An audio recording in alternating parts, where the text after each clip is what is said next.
كاين واحد السر ما كيتباعش في كتب تطوير الذات وما كيهضروش عليه بزاف. السر ديال راحة البال هو انك تلقاي مكان فين عقلك يسكت قلبك يطمئن.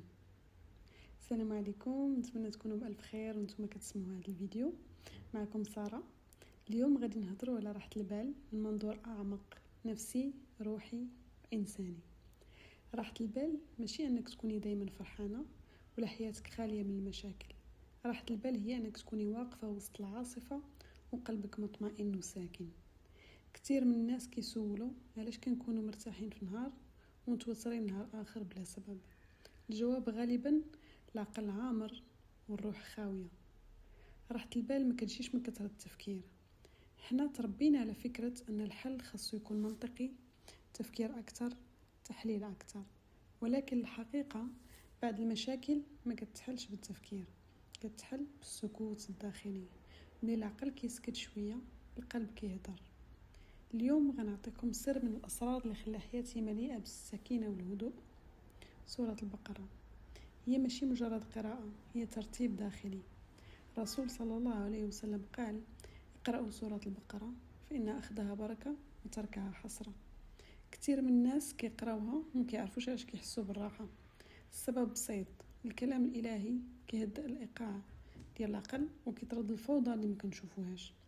حتى إلا ما فهمتيش كل آية روحك كتفهم. الاستغفار هو تنظيف داخلي هادئ. الاستغفار ماشي غير استغفر الله كتعاودها بلسانك. الاستغفار هو اعتراف داخلي، راه أنا إنسانة كنغلط كنضعف ولكن راجع. ملي كتستغفري كتطيحي حمل ثقيل ديال الذنب، الندم واللوم. والراحة كتجي ملي كطيح هاد الأحمال.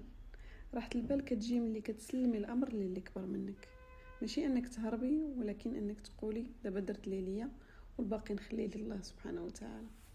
التسليم كيحرك من محاولة التحكم في كل شيء، لأنه كتير منا عايش باش يثبت أنه أقوى، أنه ناجح، أنه ماشي ضعيف. ولكن راحة البال ما كتجيش ملي كتكون حياتك كاملة، ولكن ملي كتكون روحك كاملة. كتجي ملي كتحبسي تثبتي، ملي العقل كيهدأ والقلب كيتصل والروح كتتذكر أصلها، ملي تولي تقولي أنا كافية حتى إلا ما فهمني حد. إلا حسيتي بشوية هدوء دابا حتى لو بسيط، راه هذا الفيديو خدمته. خلي راحة البال ما تكونش هدف بعيد، ولكن ممارسة يومية. كلمة طيبة، استغفار، آية ونفس واعي. وإلا بغيتي هذه المساحة تبقى معك في طريقك للهدوء والوعي، مرحبا بك هنا. سجلي في القناة وخلي رحلتك تبدأ من الداخل. هذه كانت لحظة ليك، ونتلاقاو في ارتقاء جديد للأفضل.